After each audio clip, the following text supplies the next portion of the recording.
Panginoon,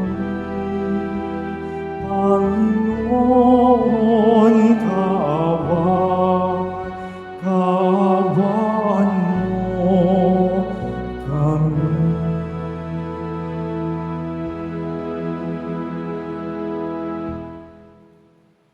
Manalangin tayo. Ama naming makapangyarihan, iniuutos mong pakinggan namin ang minamahal mong anak na iyong kinalulugdan. Kami naway mapakinabang sa iyong salita upang sa pagdadalisay nito sa aming kalooban, kami ay lumigaya sa pagkakita sa iyong liwanag sa pamamagitan ni Hesukristo kasama ng Espiritu Santo, magpa sa walang hanggan. Amen. Magsiupo muna po ang lahat. Pagbasa mula sa aklat ng Henesis. Noong mga araw na yon, inilabas ng Diyos si Abram at sinabi sa kanya, "Masdan mo ang mga bituin. Mabibilang mo ba iyan? Ganyang karami ang magiging anak mo at apo." Nanalig si Abram at dahil dito'y kinalugdan siya ng Panginoon.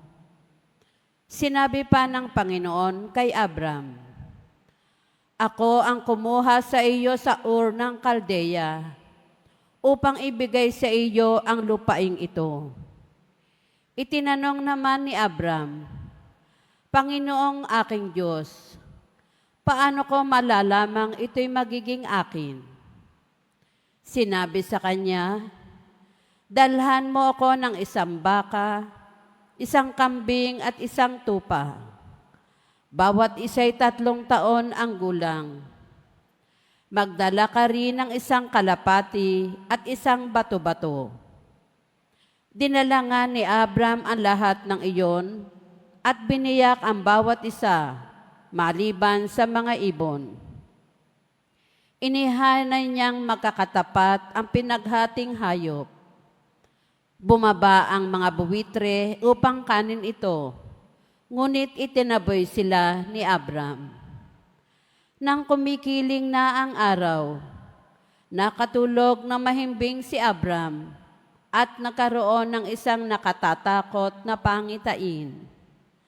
Pagkalubog ng araw at laganap na ang dilim, biglang may lumitaw na palayok na umuusok at maningas na sulo na dumaan sa pagitan ng pinatay ng mga hayop. At ng araw na iyon, nakipagtipan ang Panginoon kay Abram.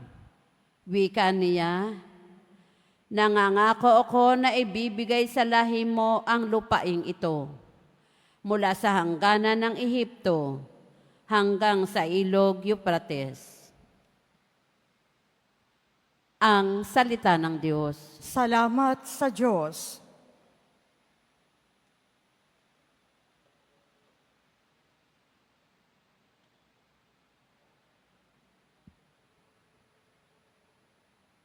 Panginooy aking tanglaw, siya'y aking kaligtasan. Panginooy aking tanglaw, siya'y aking kaligtasan. Tanglaw ko'y ang puon, aking kaligtasan, kaya walang takot ako kanino man, sa mga panganib kanyang iingatan, kaya naman ako'y walang agam-agam. Panginoon aking tanglaw, siya'y aking kaligtasan. O Diyos, ako'y dinggin sa aking pagtawag, lingapin mo ako sa aking mahabag. Ang paanyaya mo'y lumapit ka sa akin, huwag kang magkukublit, kita'y hahanapin. Panginooy aking tanglaw, siya'y aking kaligtasan. Huwag kang magagalit, huwag mong itatakwil, akong katulong mo at iyong alipin. Tagapagligtas ko, huwag kang lisanin. Panginooy aking tanglaw, siya'y aking kaligtasan. Ako'y nananalig na bago mamatay, masasaksihan ko ang iyong kabutihan na igagawad mo sa mga hinirang. Sa Panginoong Diyos, tayo'y magtiwala, ating patatagin ang paniniwala, tayo ay umasa sa Kanyang kalinga. Panginooy aking tanglaw, siya'y aking kaligtasan.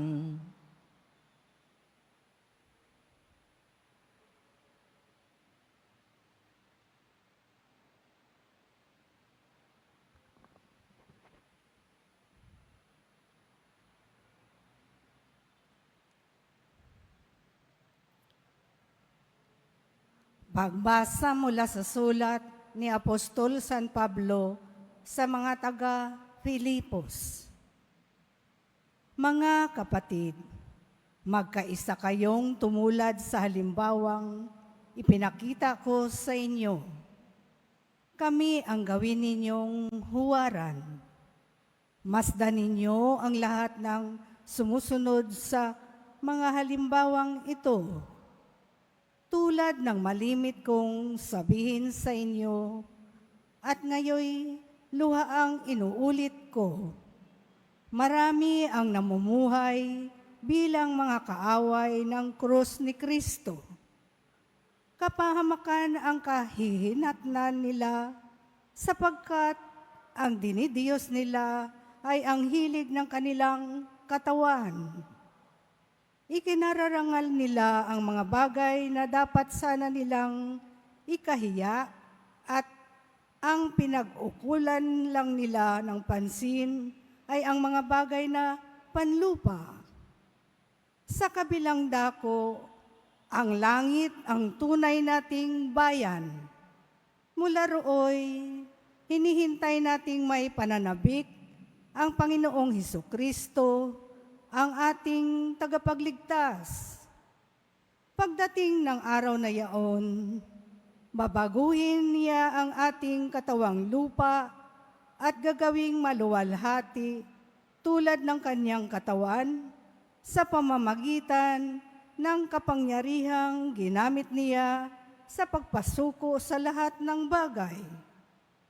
Kaya nga, minamahal kong mga kapatid, aking kagalakan at karangalan na lagi kong kinasasabikang makita uli, magpakatatag kayo sa inyong pamumuhay na nakaugnay sa Panginoon. Ang salita ng Diyos. Salamat sa Diyos. Magsitayo na po ang lahat.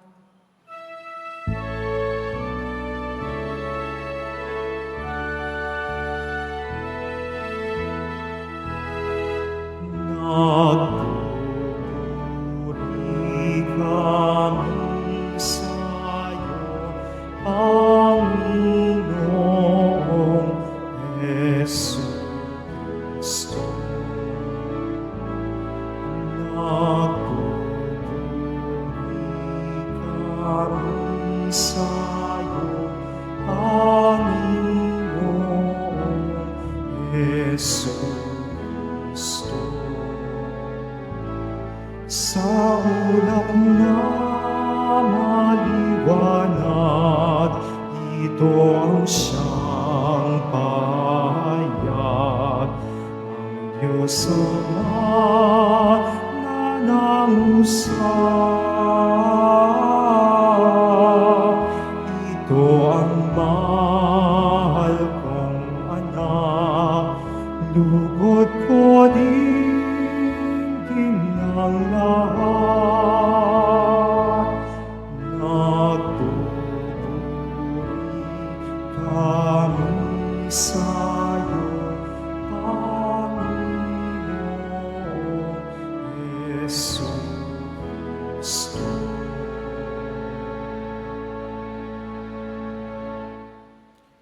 Sumainyo ang Panginoon. At sumaiyo rin. Ang mabuting balita ng Panginoon ayon kay San Lucas. Papuri sa iyo, Panginoon. Noong panong iyon, umakyat si Jesus sa bundok upang manalangin. Isinama niya sina Pedro, Juan at Santiago. Samantalang siya'y nananalangin, nagbago ang anyo ng kanyang muka. Nagniningning ang kanyang kasuotan na naging puting-puti. Di sana'y lumitaw ang dalawang lalaki, sina Moises at Elias, na nagpakitang may kaningningan at nakipag-usap sa kanya. Pinag-usapan nila ang nalalapit na pagpanaw ni Jesus na magaganap sa Jerusalem. Tulog na tulog si Pedro at ang kanyang mga kasama. Ngunit sila'y biglang nagising at nakita nila si Jesus na nagniningning at ang dalawang lalaking nakatayo sa tabi niya. Nang papaalis na sa tabi ni Jesus ang mga lalaki, sinabi ni Pedro, "Guro, mabuti pa'y dumito na tayo. Gagawa kami ng 3 kubol. Isa sa inyo, isa kay Moises, isa kay Elias." Ang totoo'y hindi niya nalalaman ang kanyang sinasabi. Nagsasalita pa siya nang matakpan sila ng isang ulap at sila'y natakot. At may isang tinig mula sa alapaap ang nagsabi, "Ito ang aking anak, ang aking hinirang. Siya ang inyong pakinggan." Nang tumigil ang tinig, nakita nilang nag-iisa na si Jesus at hindi muna sinabi ng mga alagad kanino man ang kanilang nakita. Ang mabuting balita ng Panginoon. Pinupuri ka namin, Panginoong Yesukristo. Magsiupo muna po ang lahat. Si Jesus ay nagbagong anyo sa harap ng kanyang mga alagad na sina Pedro, Santiago at Juan. Ang sabi ng mga manunulat ay ginawa daw ito ni Jesus bilang patikim, preview ng kadakilaan kanyang tatamasahin pagkatapos ng kanyang pagkamatay. Ang pagbabagong anyo ni Jesus sa harap ng kanyang mga alagad ay preview. Para alam nila, para hindi nila malimutan, para alam nila na pag nakita nila si Jesus na nagdudusa, maisip nila, dadaanan lang niya ito. Kasi sa dulo nito, pinakita niya sa amin ang kanyang kaningningan at kadakilaan. Para hindi sila mawalan ng lakas ng loob at pag-asa. Pero kung titignan din naman natin sa buhay nating mga Kristiyano, tayo din ay inaanyayahan ng Diyos na magbago. Hindi ba ang taong nagbabago, nagbabagong anyo din?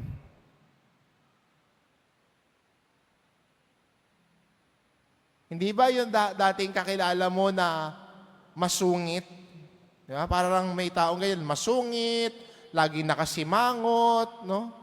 Hindi mo nakikita yung ngipin, laging sa lubong ang kilay. Tapos, nung naisip niya na hindi na magandang gawain yun at nagbago siya, marunong na siyang ngumiti, naging masayahin na siya. Hindi ba parang nagbabago ang anyo niya? Hindi ba kung para sa'yo, yung taong chismosa na pag nakikita mo siya, parang ayaw mong lumapit sa kanya kasi baka may sabihin hindi maganda sa'yo? Pero nalaman mo na ang mga sinasabi na niya ay hindi puro paninira ng kapwa niya, hindi na puro pambibiktim sa sarili, kundi kaya na magbigay lakas loob sa kapwa. Di ba yung ganun tao, parang nagbabago ang kanyang anyo at itsura. Kaya itong imbitasyon sa atin bilang mga Kristiyano, si Jesus sa ating ebanghelyo, nagpatikim. Pero pagkatapos ng kanyang pagpapakasakit, kamatayan sa krus, pinakita niya na yung kabuuan. Hindi na patikim ang ginawa ni Jesus, kundi pinakita niya na yung buong kabuuan ng kaningningan ng kanyang kadakilaan. sa kanyang muling pagkabuhay. At ito din ang imbitasyon sa atin. Lumakad sa daan ni Jesus. Minsan may mga pagsubok tayong dadaanan. Minsan may mga pagkakataon na tayo iniimbitahan na mamatay sa sarili. Mamatay sa sarili sa ating pagkamakasarili. Mamatay sa ating pagiging mapagmataas. Hindi ba yung tao mapagmataas, hindi nagbabago yan? Dahil siya lang ang tama. May tama ka. Gusto niya lahat magbago. Yung tao sa paligid niya magbago, pero siya hindi nagbabago. Siya tama siya magaling di siya na. Yan yung taong punong-puno ng sarili. Pero sa daan patungo kay Jesus, iniimbitahan na tayo na huwag puno ng sarili, kundi iubos ang sarili. Limutin ang sarili. At ang taong ganon, di ba? Nagbabago. At ang taong nagbabago ang buhay, hindi ba? Parang nagbabago din ang kanyang mukha. Minsan may kausap po ako. Unang kausap namin, marami siyang problema, bigat na siya. Yung mukha niya parang nakaluko lagi. Parang iba yung dating. Very gloomy ang appearance, hindi maayos ang damit, nakayuko, nakasimangot. Pero nang pagkatapos ang paglalakbay namin, kaya niya nang tumawa. Naging maningning na yung mukha niya. Nakangiti na, maayos na siya manamit. And that is hope for us. Ang pag-asa na binibigay sa atin ni Jesus, nagdudulot ng pagbabago ng buhay natin. Nagdudulot din ng pagbabago kahit ng itsura natin. Di ba minsan may kita mo, pag yung kakilala mo may problema, kita mo sa mukha niya, basa mo There is something wrong. May problema siguro siya. Hindi maipinta yung mukha At hindi ba, pag nasumpungan na ang pag-asa, may pagbabagong nangyayari, nagbabago din ang mukha niya. At itong imbitasyon sa atin ni Jesus, tungo sa pagbabago ng buhay. At ang daan natin sa pagbabago ng buhay, ay naririnig din natin sa ating ebanghelyo.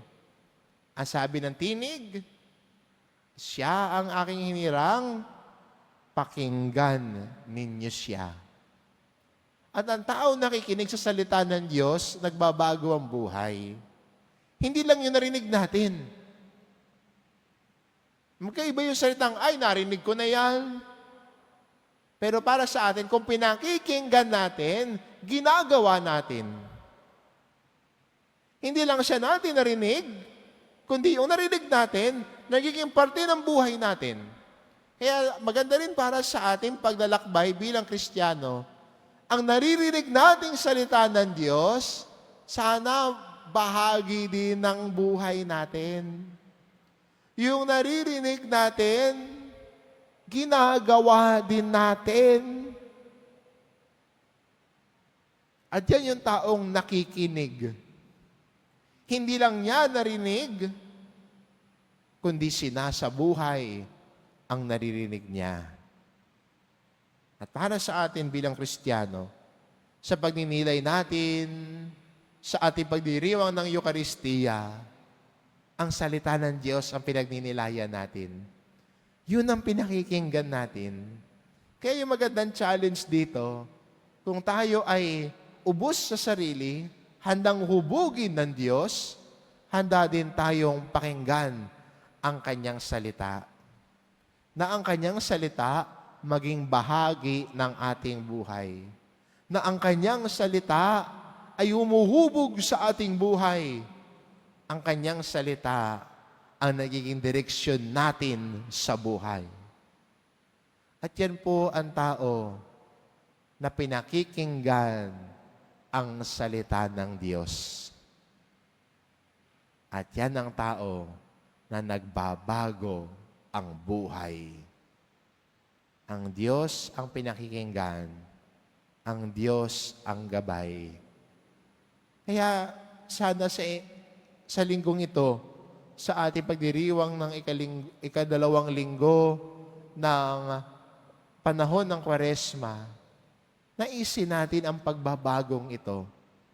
Na kung asan man tayo ngayon, naisin natin ang pagbabago ng buhay sa pamamagitan ng pakikinig sa salita ng Diyos at ang pinakikinggan, sinasabuhay.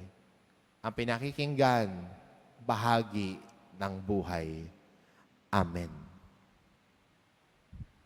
Magsitayo na po ang lahat.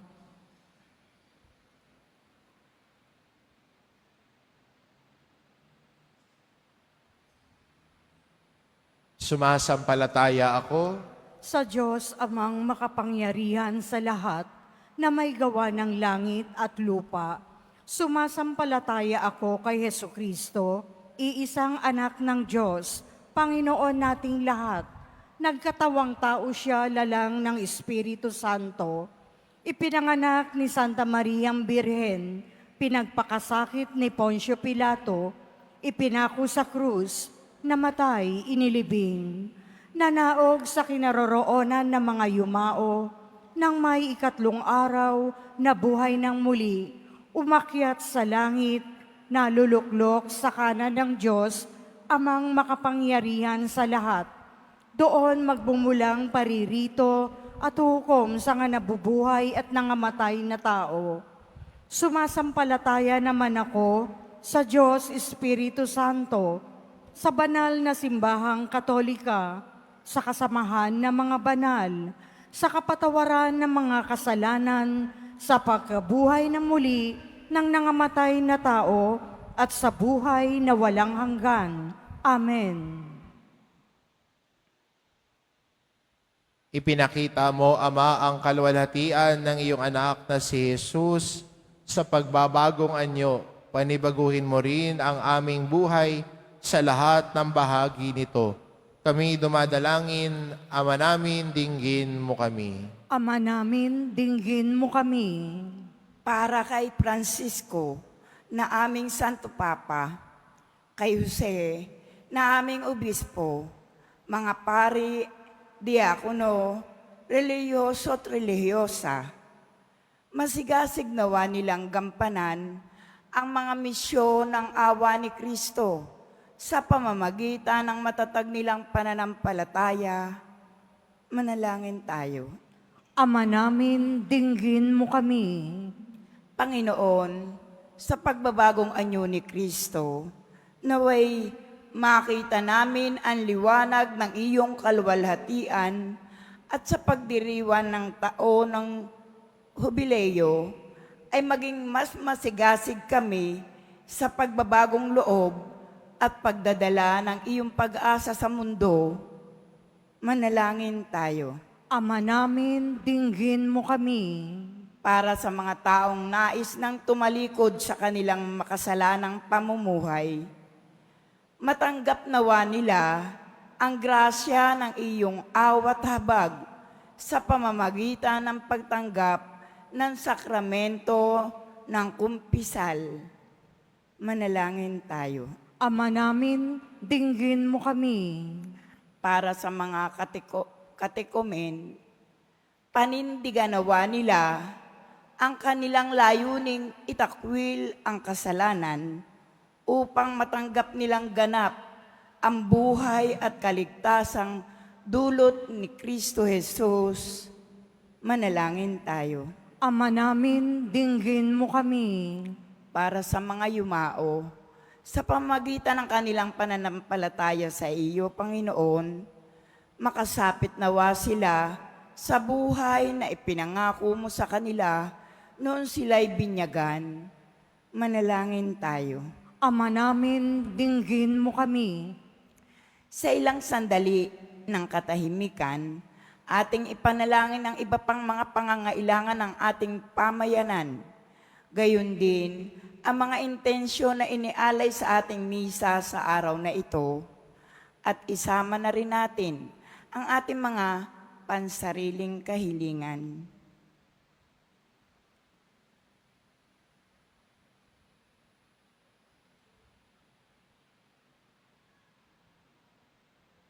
Manalangin tayo.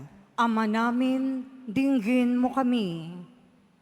Diyos naming Ama, ipagkaloob mo ang aming mga kahilingan sa pamamagitan ng iyong banal na salita.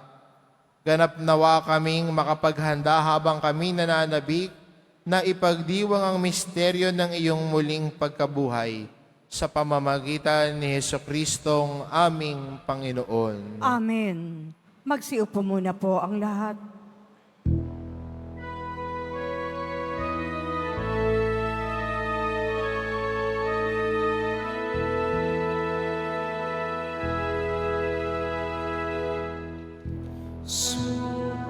Sumasamo kami sa'yo.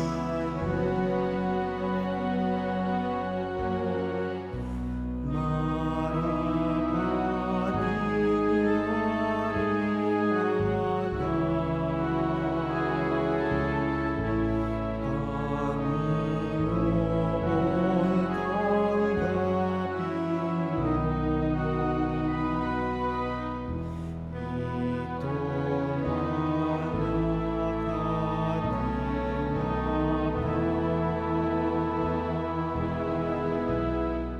sa'yo po namin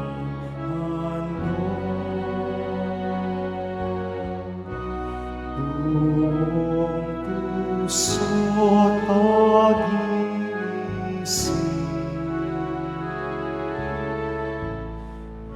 Ilayo mo sa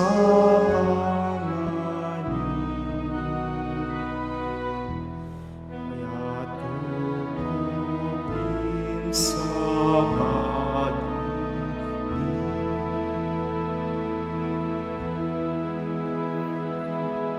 Magsitayo na po ang lahat.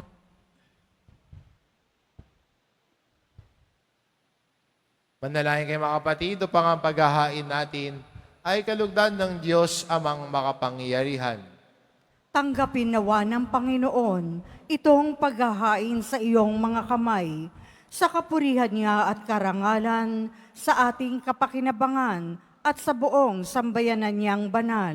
Ama naming lumikha, ang paghahaing ito ay magdulot nawa ng kapatawaran ng aming mga kasalanan at magpabanal sa aming buong katauhan para sa pagdiriwang ng Pasko ng pagkabuhay sa pamamagitan ni Jesucristo kasama ng Espiritu Santo magpa sa walang hanggan. Amen. Sumainyo ang Panginoon. At sumaiyo rin. Itaas sa Diyos ang inyong puso at diwa. Itinaas na namin sa Panginoon. Pasalamatan natin ang Panginoong ating Diyos. Marapat na siya ay pasalamatan.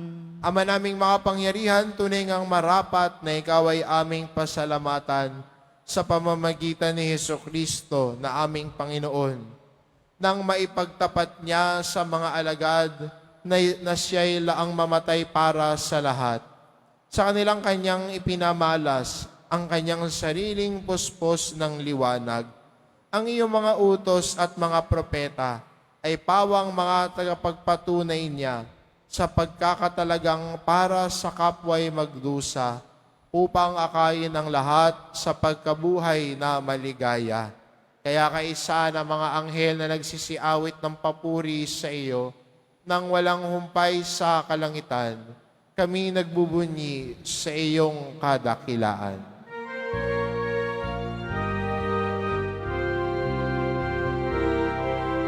Santo, Santo, Santo, Panginoong Diyos ng mga hukbo, napupuno ang langit at lupa,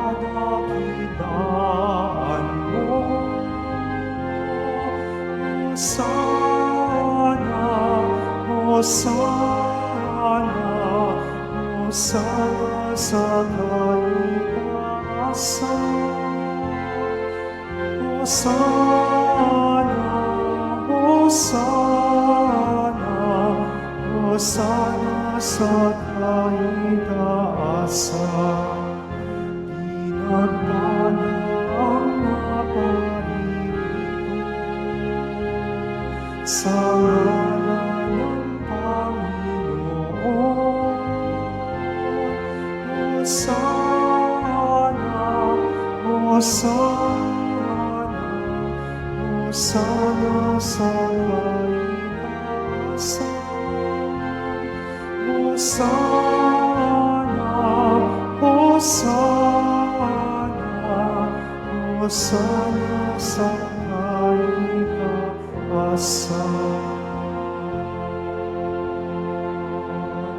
Magsiluhod po ang lahat. Ama naming banal, ikaw ang bukal ng tanang kabanalan, kaya't sa pamamagitan ng iyong Espiritu gawin mong banal ang kaloob na ito, upang para sa amin maging katawan at dugo ng aming Panginoong Hesukristo.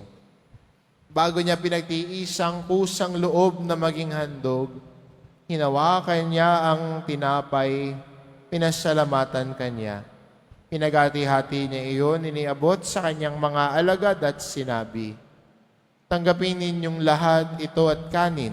Ito ang aking katawan na iahandog para sa inyo."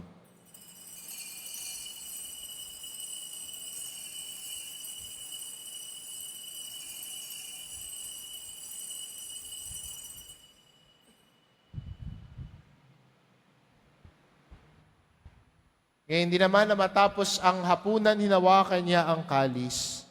Muli kanyang pinasalamatan. Iniabot niya ang kalis sa kanyang mga alagad at sinabi, "Tanggapin ninyong lahat ito at inumin ito ang kalis ng aking dugo, ng bago't walang hanggang tipan. Ang aking dugo na ibubuhos para sa inyo at para sa lahat, sa ikapagpapatawad ng mga kasalanan. Gawin ninyo ito sa pag-alala sa akin."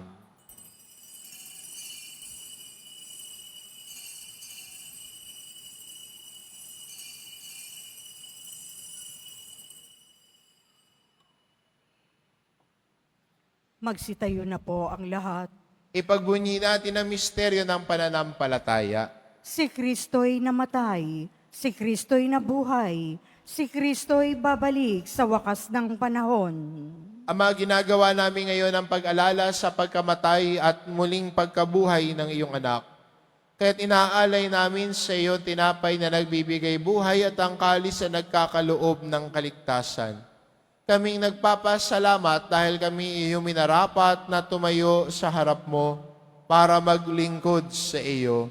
Isinasamo namin kaming magsasalo-salo sa katawan at dugo ni Kristo ay mabuklod sa pagkakaisa sa pamamagitan ng Espiritu Santo.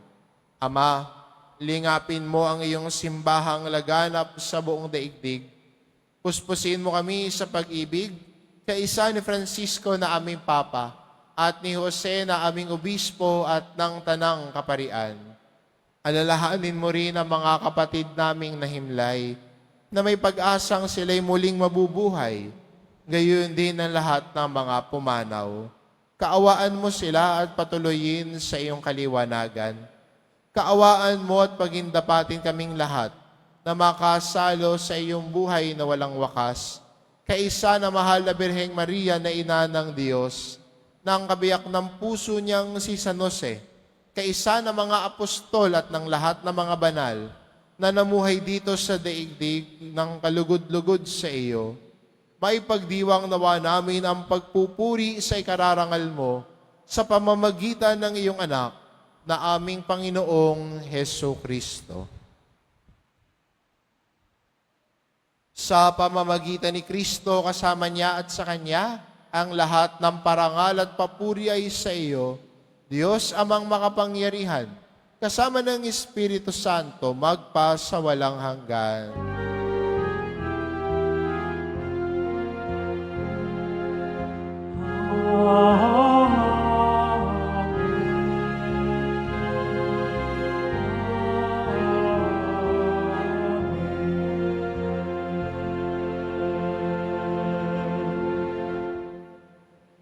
sa tagubili ng mga nakagagaling na utos at turo ni Jesus na Panginoon natin at Diyos, ipahayag po natin ng lakas loob.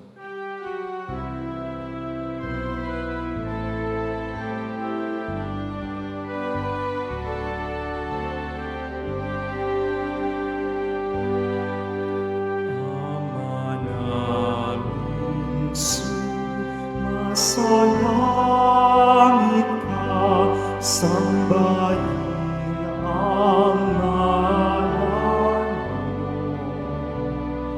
Mapasa amin ang kaharian mo, sundin ang loob mo. Dito sa lupa parang sa langit, bigyan mo kami ngayon ng aming kakanin sa araw-araw, at patawarin mo ang aming mga sala para ng pagkakatawad namin sa nagkakasala sa amin. At huwag mo kaming ipahintulot sa tukso, at iadya mo kami sa lahat ng masama.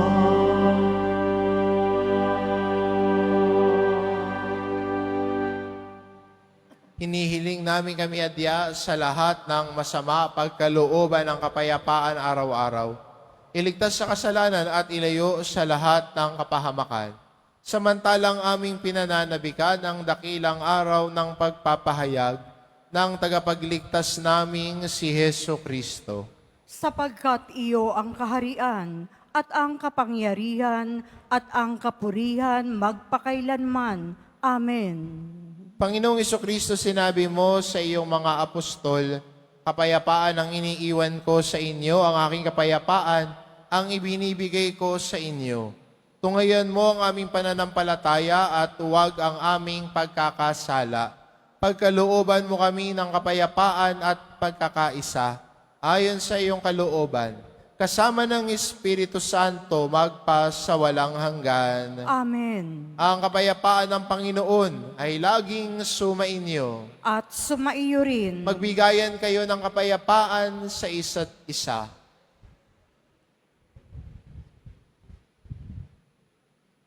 Kordero ng Diyos na nag-aalis ng mga kasalanan ng sanlibutan, maawa ka sa amin. Kordero ng Diyos na nag-aalis ng mga kasalanan ng sanlibutan, maawa ka sa amin. Kordero ng Diyos na nag-aalis ng mga kasalanan ng sanlibutan, ipagkaloob mo sa amin ang kapayapaan. Magsiluhod po ang lahat.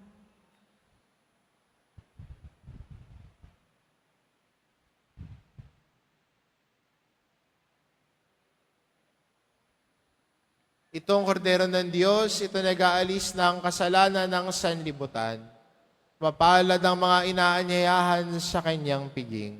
Panginoon, hindi ako karapat-dapat na magpatuloy sa iyo, ngunit sa isang salita mo lamang ay gagaling na ako.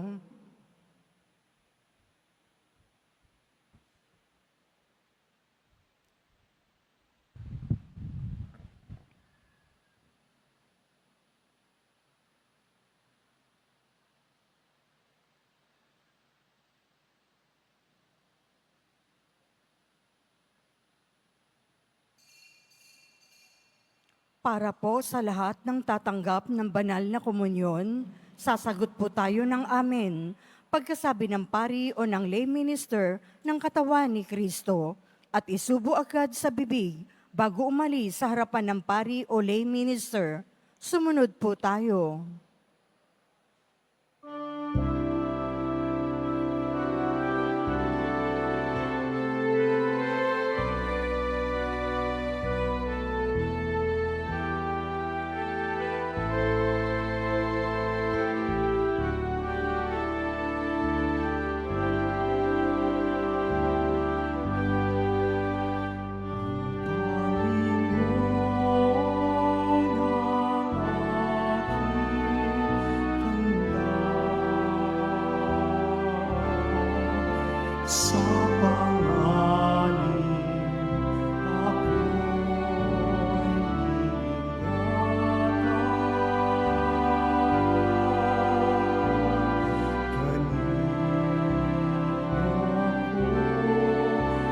masisinta, matatakot kung ako'y nasa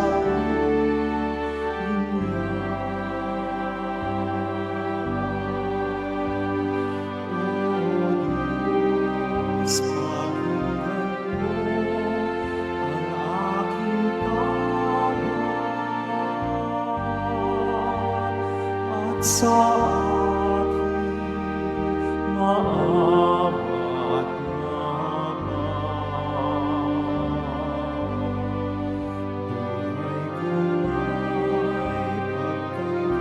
buhay kong may pagbantaan, sa'yo pa rin magtitiwala kailanman.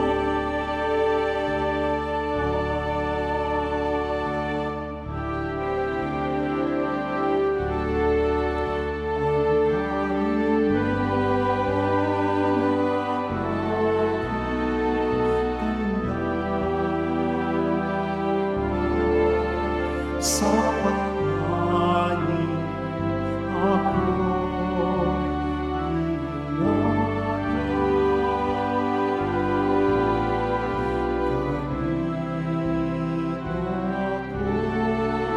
masisindak, matatakot kung ako'y nasa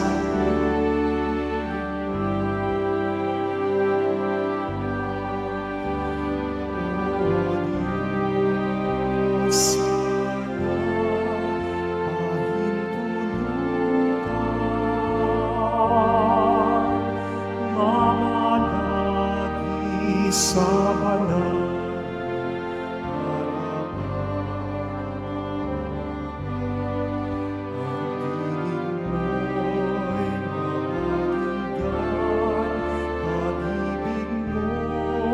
maramdaman, kadakilaan mo't ganda na saksihan.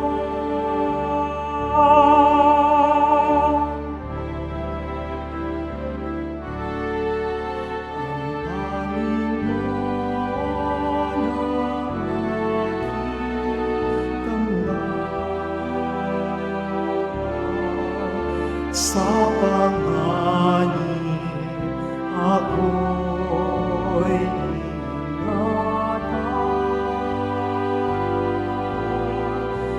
Kanino ako masisindak, matatakot kung ako'y nasa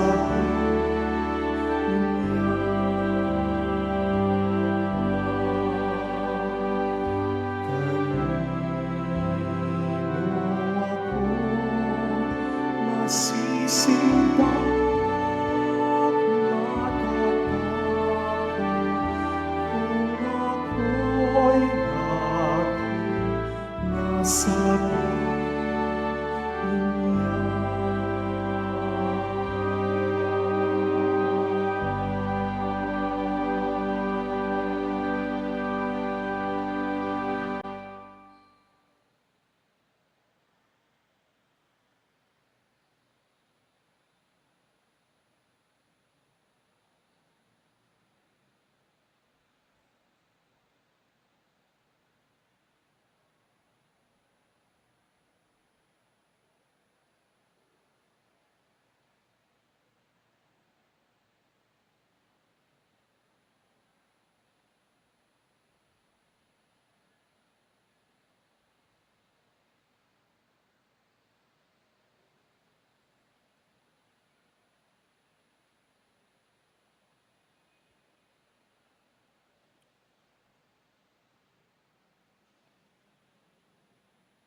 Announcement for Nazarene Catholic School.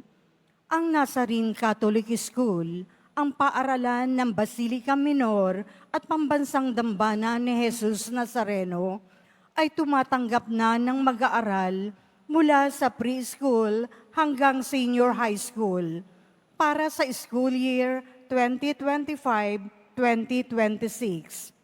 Sa mga mag-aaral na papasok para sa grade 1 at grade 7, ang paaralan po ay magbibigay ng libreng mga libro sa darating na pasukan. Meron din pong academic discount sa mga mag-aaral na kabilang sa top 10 na papasok ng grade 1 at grade 7. May matatanggap na 13,000 ESC subsidy ang mga grade 7 na patuloy na matatanggap hanggang sa sila ay makarating ng grade 10. Bukod pa po dito, ang lahat ng mga mag-aaral na papasok bilang grade 11 mula sa public school ay maaari pong mag-enroll ng libre at wala nang babayaran hanggang sa siya ay matapos ng senior high school.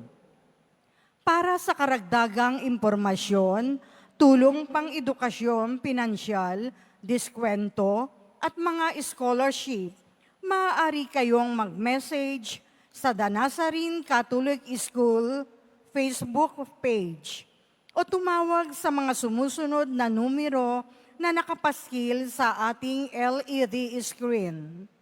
Mga paalala sa mga nagsisimba. Pagkatapos po ng misa, ang pagbibisik po ng banal na tubig ay magaganap sa labas ng ating simbahan. Pinakikiusapan ang lahat na ang tanging labasan o exit ay sa Quezon Boulevard at sa Plaza San Juan lamang. Iwasan po natin ang magtulakan. Sumunod po tayo. Maraming salamat po sa inyong pagdalaw at pagsisimba sa Basilica Minor at Pambansang Dambana ni Jesus Nazareno. Magsitayo na po ang lahat.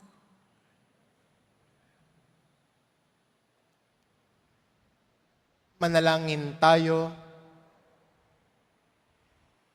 Ama naming mapagmahal, kaming pinapakinabang mo sa dakilang pagdiliwanag sa bagong anyo ng iyong anak ay tumatanaw ng utang na loob sa iyo.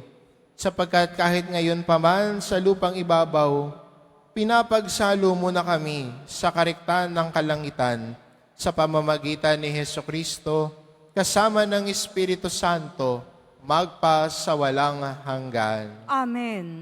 Sumainyo ang Panginoon. At sumaiyo rin. Mahal na pong Jesus Nazareno, inihayag mo sa pamamagitan ng krus ang walang maliw na pag-ibig ng Diyos sa sangkatauhan. Pakinggan mo ang kahilingan lalo na para sa mga nangangailangan ng iyong tulong at awa. Makamtanawa namin ang iyong kasagutan na may utang na loob na tinatanaw. Basbasan din po ninyo itong mga imahin at dasalan upang lalo kaming manalangin at magtiwala. Sa pamamagitan ng bendisyon na ito, naway lalo kaming maging mapaglingkod, masunurin at tapat sa iyo na aming malwalhating Panginoon, magpa sa walang hanggan. Amen. At pagpalain kayo ng ating mapagmahal na Diyos, ang Ama at ang Anak at ang Espiritu Santo. Amen. Umayo kayo, taglay ang kapayapaan ng poong Jesus Nazareno. Salamat sa Diyos.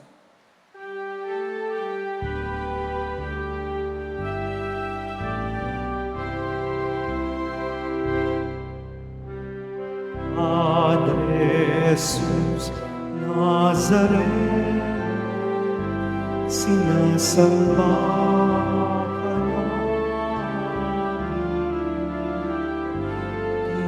pinipinto ka namin,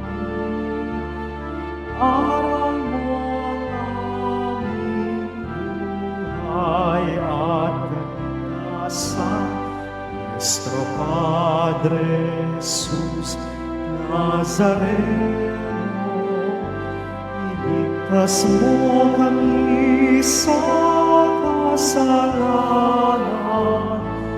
Ang krus mong kinamatayan ay sagisag ng aming kaligtasan. Nuestro Padre Jesús Nazareno, dinalanggan ka namin. Nuestro Padre Jesús Nazareno, niluwalhati ka namin. Nuestro Padre Jesús Nazareno,